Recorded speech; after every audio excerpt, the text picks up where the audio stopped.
네, 오늘 아침에 우리에게 주시는 하나님의 은혜의 말씀은 마가복음 1장 1절입니다. 마가복음 1장 1절의 말씀 다 같이 합독하도록 하겠습니다. 하나님의 아들 예수 그리스도 복음의 시작이라. 아멘. 믿으십니까? 이 말씀이 얼마나 엄청난 말씀인지 몰라요. 하나님의 아들 예수 그리스도 복음의 시작이라. 우리 신앙의 핵심을 여기 모아놓고 있어요. 우리 신앙의 모든 핵심을 여기 모아놓고 있습니다. 복음서라는 문학 장르가 역사상 처음 등장한 것이 마가복음이에요. 이전에는 이런 문학적인 장르가 없었어요. 그런데 그 마가가 이런 장르를 만들려고 했던 게 아니에요. 이 하나님의 복음을 저가 증거하다 보니까 세상에 그 전에 있지 않았던 그런 문학적인 장르가 만들어진 거예요. 하나님의 아들 예수 그리스도 복음의 시작이라. 여기에 복음이란 말이 처음 등장하기 시작하는 겁니다. 그래서 복음서란 말이 생기기 시작한 거예요. 그래서 그 결과로 복음서를 문학적인 장르로 우리가 이해할 때 그 내러티브 장르라는 표현을 씁니다. 내러티브. 그 이야기라고 말하는 거죠. 그 스토리텔링이 되는 거죠. 사건을 쭉 따라가면서 이야기가 되는데 이 내러티브를 이해할 때 굉장히 중요한 요소 중에 하나는 이야기라다 보니까 예수님께서 계속 움직이시잖아요. 그러니까 새로운 장소로 가셨다가 다시 옛 장소로 돌아가시도 하면서 동선이 생기지 않습니까? 장소의 변화가 매우 중요하다는 것을 우리가 이해를 하시면서 장소가 어떻게 바뀌는지를 따라가시면서 읽어야 되는 겁니다. 이걸 geographical change라고 그래요. geographical change. 근데 여기에서 보시면 마가복음 1장만 한번 보셔도 저를 한번 따라오십시오. 1장 9절 한번 보세요. 그때 예수께서 갈릴리 나사렛으로부터 와서 요단강에서 요한에게 세례를 받으시고, 장소가 갈릴리 나사렛에서 요단강으로 장소가 변경이 되는 것을 볼 수 있어요. 그런데 1장 13절 보십시오. 예수께서 어디로 가세요? 광야에서. 1장 14절 요한이 잡힌 후 예수께서 갈릴리에 오셔서 갈릴리로 가셨습니다. 1장 16절 갈릴리 해변으로 지나가시다가 1장 21절 저희가 가버나움에 들어가니라. 가버나움에 가셨고 1장 39절 보세요. 이에 온 갈릴리에 다니시며 라고 말씀하시면서 1장 내에서만 장소가 지금 여러 차례 바뀌고 있잖아요. 그래서 한 성경학자는 이렇게 표현했어요. The busiest chapter in the Bible. 이런 멋진 말로 이 마가복음 1장의 성격을 말했어요. 성경에서 제일 분주한 장이다. 이렇게 표현했어요. 적절하게 표현한 것입니다. 그리고 또 마가복음 1장을 보시면 특별한 단어가 반복됩니다. 성경을 읽으실 때는 반복되는 단어가 뭔지를 유의해서 보셔야 돼요. 그럼 여기에서 1장 10절을 한번 보십시오. 10절. 곧 물에서 올라오실세. 곧이란 단어가 보이시죠?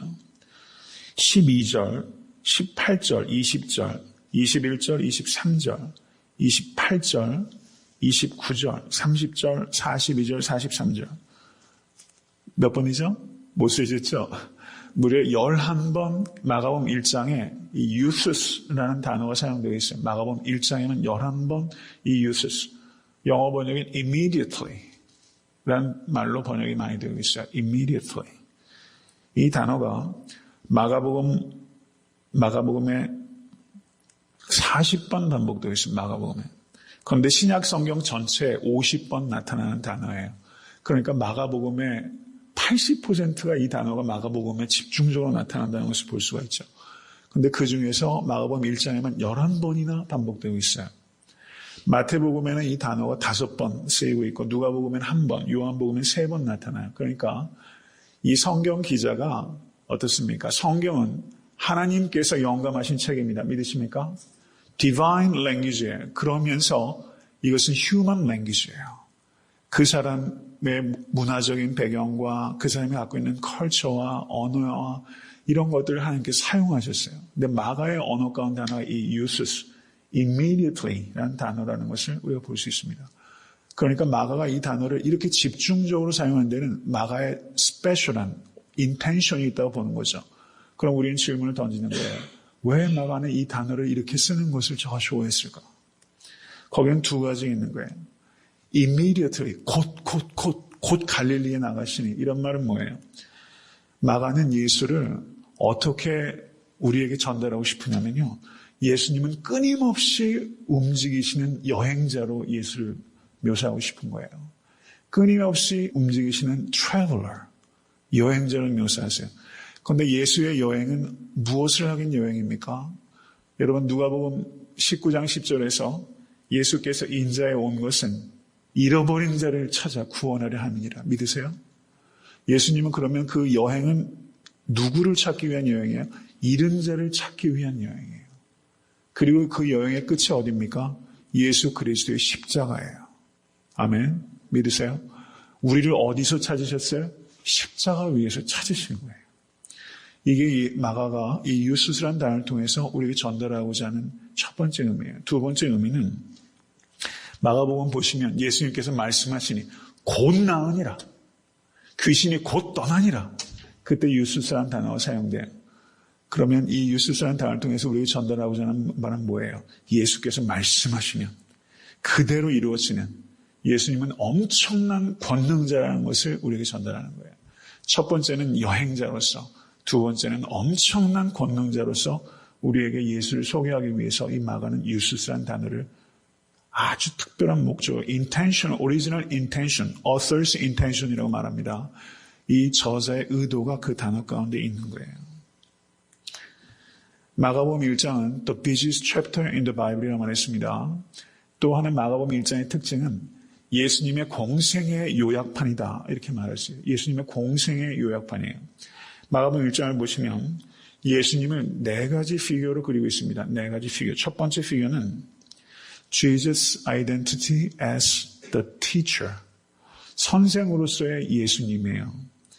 마가복음 1장 21절에서 22절 그리고 27절을 보시면 저희가 가버나움에 들어가니라 예수께서 곧 안식일에 회당에 들어가 가르치심에 무사람이 그에게 오니 논란이 이는 곧 그 가르치는 것이 권세 있는 자와 같고 서기관들과 같이 아니함일러라. 27절 보세요. 다 놀라 서로 물어 가로되 이는 어찌미뇨 권세 있는 새 교훈이로다. 그러니까 예수님을 Jesus' identity as the teacher.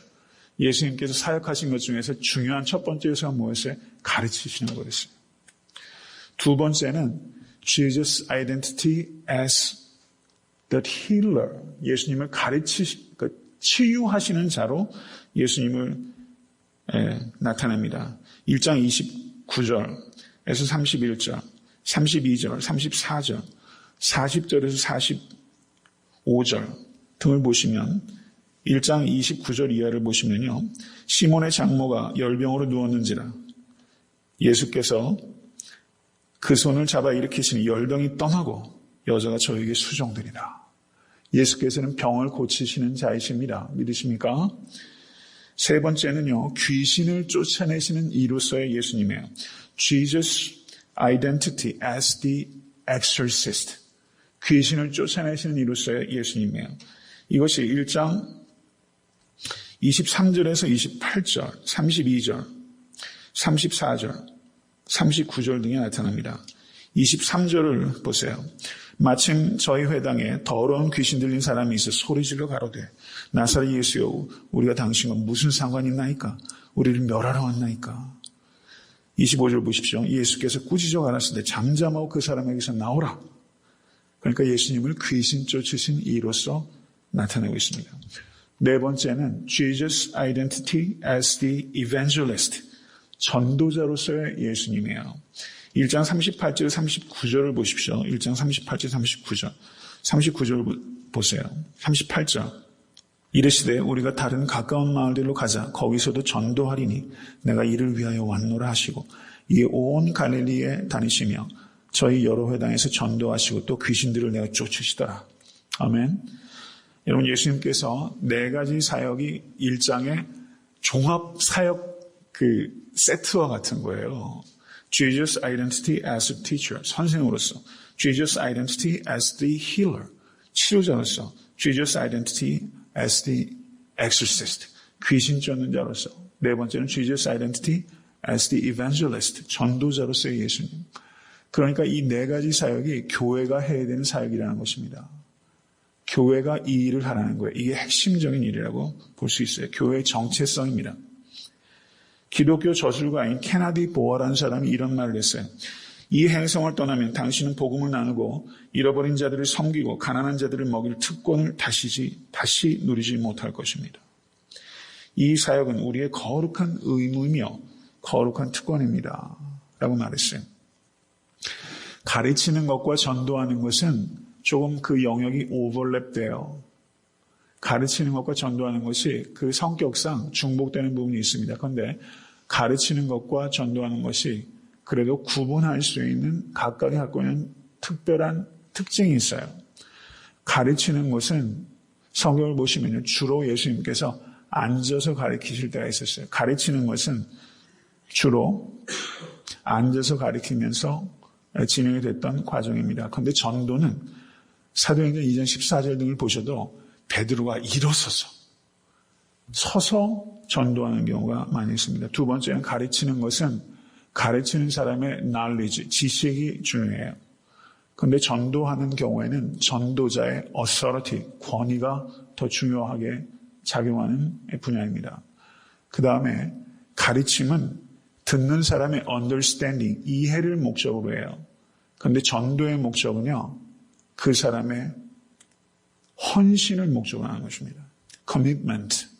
이런 면에서 가르침과 전도하는 것은 상이한 부분이 있다는 것을 이해할 필요가 있습니다. 병을 고치고 귀신을 쫓는 것이 예수님의 사역의 중요한 영역이었고 이것이 교회가 해야 될 일이라고 본다면 병을 고치고 귀신 쫓는 일들을 조금 더 이것을 일반적으로 이해를 하자면 필요를 채운다라는 뜻이에요. 필요를 채우는 일이에요. 이것이 예수께서 하신 일이고 교회가 해야 될 일입니다. 마가복음을 보시면 특별히 유대 땅에서 첫 번째 행하신 기적이 회당에서 귀신을 쫓으신 일이었고 그리고 이방 땅에서 첫 번째 행하신 기적도 마가복음 5장에 나타나는 거라사에서 군대 귀신 들렸던 사람을 쫓으신 일이에요. 그래서 마가는 유대 땅에서의 첫 번째 기적과 이방 땅에서의 첫 번째 기적을 귀신 쫓으신 일로 선택하고 있어요. 마가가 이렇게 택하고 있는 이유는 예수님께서 기적을 행하신 것이 마가복음에 18가지가 기록되어 있습니다. 예수님이 3년 공생애 동안 18개만 기적 행하신 거 아니죠? 그렇죠? 가령 요한복음 2장에 나타나는 가나의 혼인잔치에서 물을 포도주로 바꾸는 사건은 요한복음에만 기록되어 있어요. 훨씬 많은 기적을 행하신 거예요. 그 중에서 마가는 18개를 선택한 겁니다. 그런데 유대 땅에서 첫 번째 기적과 이방 땅에서 첫 번째 기적을 귀신 쫓은 사건으로 마가가 그것을 선택하고 있어요. 그 이유는 마가는 하나님의 나라를 악한 영이 무너지는 것으로 하나님의 나라가 임한다라고 하나님의 나라를 정의하려고 하는 그런 의도가 있었다는 것을 우리가 볼 수 있습니다. 그래서 마가복음에서는 그런 의도가 있기 때문에 귀신 쫓으신 사건들을 기록하고 있는데 그 내용이 오히려 마태복음보다 마태복음 28장으로 구성되어 있고 마가복음은 16장으로 구성되어 있잖아요. 그러니까 분량적으로 훨씬 많죠.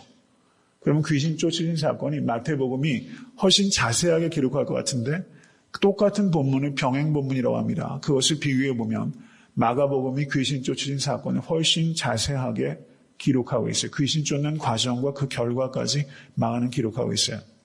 그것을 우리가 볼 수 있습니다. 그런데 마태복음을 보시면 마태복음은 Jesus identity as the healer, 치료자로서의 예수님에 좀 더 집중하고 있어요.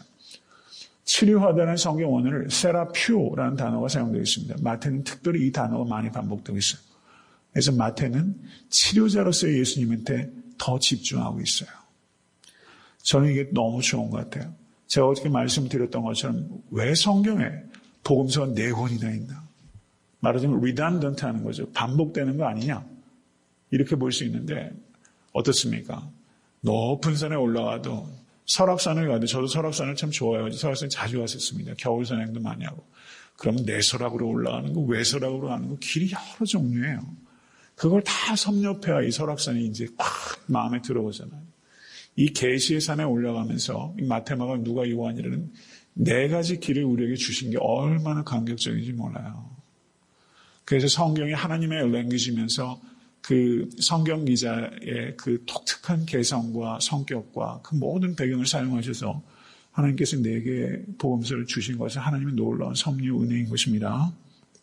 1장에서 보시면 4가지 사역이 나타났다고 말씀드렸는데 여기에서 우리가 간과해서는 안 되는 한 가지 중요한 게 있어요. 그것이 뭐냐면 1장 35절입니다. 새벽 5일은 미명에 예수께서 일어나 나가 한적한 곳으로 가사 거기서 기도하시더니 라고 말씀하셨어요. 만약에 1장 35절이 마가복음 1장에서 없다고 한번 생각해 보세요. 그러면 예수님은 뭐예요? 워커홀릭이에요. 일 중독자예요. 사역 중독자예요. 그런데 마가복음 1장에 이 The busiest chapter, 가장 분주한 이 성경 1장에 1장 35절에 들어와 있다는 게 얼마나 놀라운지 몰라요. 얼마나 놀라운지 몰라요. 예수님께서는 한적한 곳에서 기도하셨어요. 여기가 사역의 발전소예요. 이게 없으면요, 사역이 다 무너지는 거예요. 4가지 사역을 감당할 수 있는 능력의 지성소가 바로 기도하는 성소라는 것을 기억하시는 여러분과 제가 될 수 있게 간절히 바랍니다.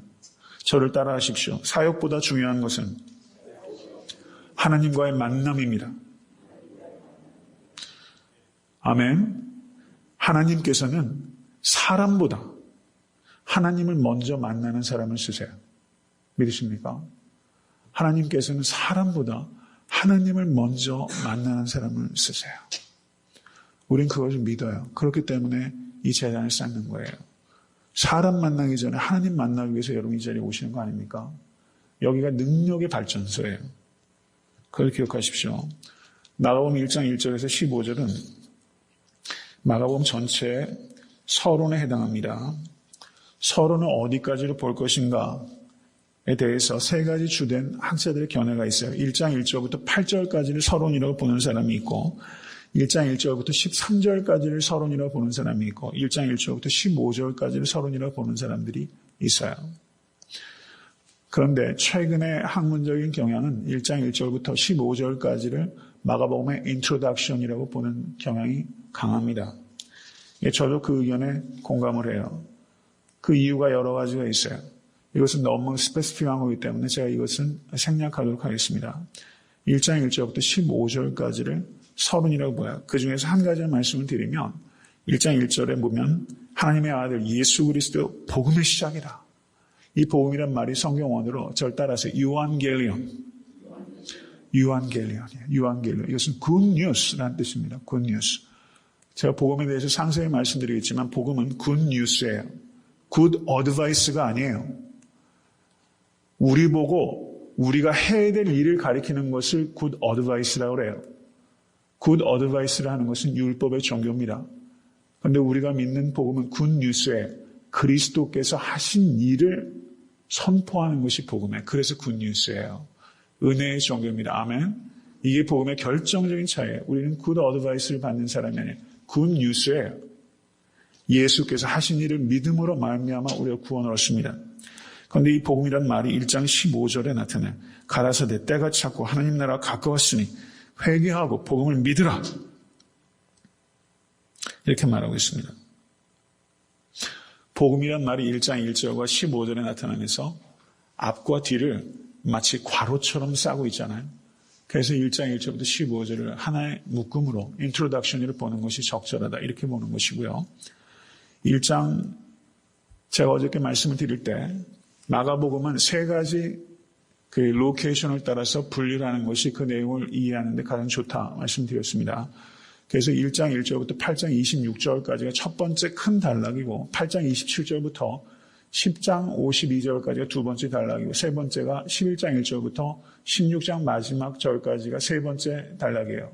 첫 번째는 1장 1절부터 8장 26절까지는 갈릴리의 사역을 나타내고 있습니다. 요한복음을 보시면 예수님께서 그 요한복음 2장만 해도 성전을 청결케 하시는 사건이 나타나죠. 예루살렘에 가시잖아요. 그러다 요한복음 4장을 보시면 사마리아를 거쳐서 다시 갈릴리로 가셨고 또 요한복음 7장을 보시면 또 예루살렘에 또 가시고 하면서 그 요한복음은 어떻습니까? 갈릴리와 예루살렘을 계속 오가시면서 사역하시는 예수 그리스도를 그리고 있어요. 그런데 마가복음은요. 갈릴리의 사역만을 묶어놓고 그 다음에 8장 27절부터 10장 52절까지는 갈릴리 가이사라 빌립보에서 출발하셔서 예루살렘으로 십자가를 지러 가시기 위한 Journey to Jerusalem, 그 부분이 8장 27절부터 10장 52절까지 기록되어 있는 것이고 11장 1절부터 마지막 절까지는 예루살렘에서의 십자가 그리고 부활에 대해서 기록하고 있어요. 세 가지 로케이션을 따라서 마가복음은 분류하는 겁니다. 그렇게 이해하는 게 가장 적절합니다. 그런데 마가복음 1장 1절부터 8장 26절까지의 내용을 보시면 이것을 세 개의 단락으로 나누어서 이해할 수가 있습니다. 그런데 그 1장 16절부터 3장 12절까지가 첫 번째 단락이라고 볼 수 있는 거예요. 1장 1절부터 3장 12절. 근데 여기에서 이 내용은 어떻게 이 단락을 나눴냐면요. 1장 16절 보십시오. 갈릴리 해변으로 지나가시다가 시몬과 그 형제 안드레가 바다에 그물 던지는 것을 보시니 저희는 어부라. 그리고 20절까지 내용을 보시면 예수님께서 베드로와 야고보와 요한을 제자로 부르신 사건을 기록하고 있습니다. 그렇죠? 그런데 3장 13절 한번 보세요. 3장 13절. 또 산에 오르사 자기 원하는 자들을 부르시니 이렇게 돼 있죠. 그래서 3장 12절부터 19절까지는 12제자를 부르신 사건이 기록되어 있는 겁니다. 그래서 1장 16절부터 3장 12절까지를 하나의 단락으로 묶는 것이고 그 다음에 3장 13절부터 6장 6절까지가 두 번째 단락이고 6장 7절부터 8장 26절까지가 이 갈릴리 사역을 3등분해서 볼 수 있는 그런 분류의 하나의 기준이 된다는 거예요. 왜 그 분류의 기준이 뭐냐면 예수께서 제자를 부르신 일들, 그 다음에 3장 12절까지 끝에 있는 부분은 일종의 서머리 섹션이에요. 예수 그리스도의 사역을 요약하는 부분으로 정리가 되고 있어요. 6장 6절도 마찬가지입니다. 그래서 그러한 이해에 따라서 분류가 되고 있다는 것을 우리가 염두에 둬야 됩니다. 이게 뭐예요? 이게 컨텍스트예요. 이게 문맥이에요.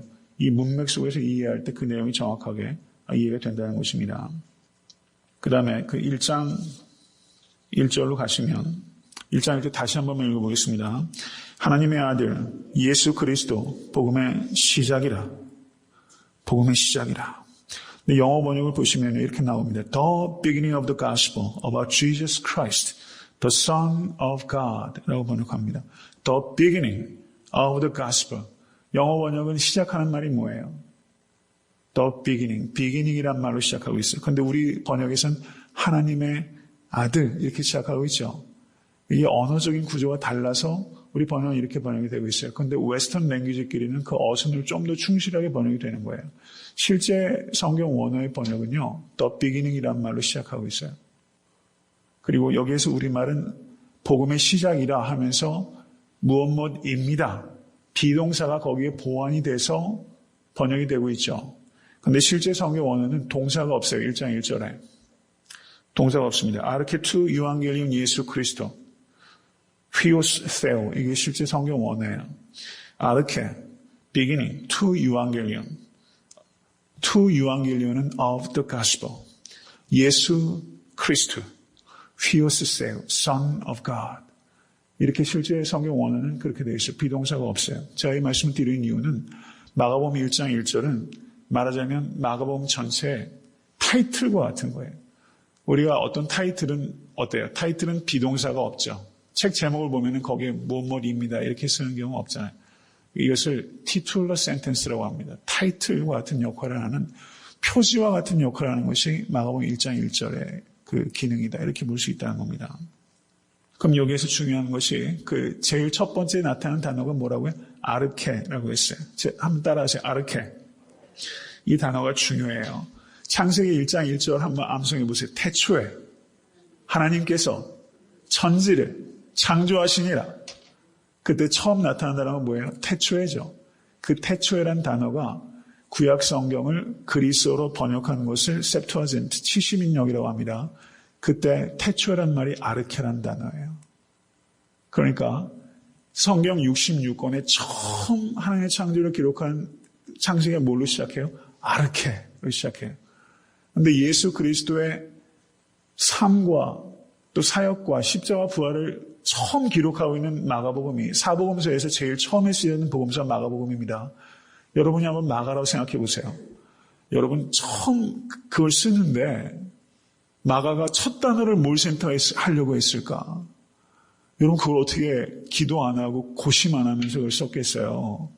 뭐든지 글을 쓰려면 첫 단어가 중요한 거예요. 얼마나 이 첫 단어에 심사숙고했겠어요. 그리고 성령님께서 인스피레이션 하셨어요. 그래서 그 결과가 뭐예요? 대초에 그 단어와 똑같은 단어를 마가가 영감 가운데 그 단어를 받은 거예요. 아르케 투 유한겔리온, 복음의 시작. 예수 그리스도 피우세고. 여러분 그냥 막 전기가 쫙 오잖아요. 마가가 마가복음의 첫 단어를 아르케라고 했어요. 그것은요, 예수 그리스도께서 이 땅에 오신 사건은 새 창조의 사건입니다. 라고 선언한 거예요. 예수께서 이 땅에 오신 것은 하나님께서 천지를 지으신 것 같이 예수 그리스도 안에서 에덴의 그 타락으로 말미암아 오염되고 그리고 죄책 가운데 빠진 이 세계를 예수 그리스도께서 이 땅에 오심으로 말미암아 새로운 피조물이라. 이전 것은 지나갔으니 보라 새 것이 되었도다. 아멘. 예수 그리스도께서 이 땅에 오신 사건은요, 새 창조의 사건이에요. 절대하십시오. New creation. 새 창조가 벌어진 거예요. 새 창조. 그것을 마가는 말하는 거예요. 아르케 투 유한겔리온. 그것이 기쁜 소식이라는 거예요. 아멘. 하나님께서 이 창조의 이 죄와 사망으로 가득한 세상을 하나님께서 새롭게 창조하시기 위해서 독생자 예수를 인간의 몸으로 이 땅에 보내신 사건이 바로 예수 그리스도의 사건의 의미입니다. 그래서 예수 그리스도의 first coming은 절따라하십시오. 새 창조의 시작. 예수 그리스도의 second coming은 절따라하십시오. 새 창조의 완성.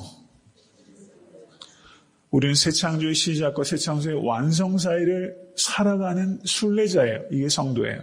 믿으십니까? 종말은 이미 임하였고 아직 완성되지 않았습니다. 저를 따라하세요. 종말은 이미 임하였고 아직 완성되지 않았습니다. 따라하세요. Already, not yet. 이미 종말은 임했고 아직 완성되지 않았어요. Already, not yet. 이 단어는 머릿속에 그냥 꽉 새겨 놓으셔야 돼요. Already, not yet. 이게 종말론의 핵심이에요. Already, not yet. 이미, 그러나 아직. 여러분 멋진 표현 아니에요? 이미 이 뜻은 하나님의 나라가 임하였습니다. 종말이 임하였습니다. 그러나 아직 완성되지 않았습니다. 이게 종말론입니다. 그렇기 때문에 종말이 이미 시작되었기 때문에 성도는 항상 깨어 있어야 되고 종말이 아직 완성되지 않았기 때문에 성도는 항상 현실에 충실해야 돼요. 이게 종말 신앙의 핵심, 윤리적인 핵심이라고 말할 수 있습니다. 종말이 이미 시작되었기 때문에 성도는 항상 깨어있고 종말이 아직 완성되지 않았기 때문에 현실에 충실해야 돼요. 잘못된 종말은요, 집이고 직장이고 다 버리고 떠나고 현실에서 떠나잖아요. 그건 신앙이 아니에요. 성경 어디에도 그렇게 가르치잖아요. 종말론 때문에 사람들이 미혹돼요. 종말이 이미 시작됐기 때문에 성도는 항상 깨어있고 종말이 아직 완성되지 않았기 때문에 항상 현실에 충실해야 되는 것이 성도의 윤리적인 삶의 지침이라는 것을 기억하실 수 있게 되길 간절히 축원합니다.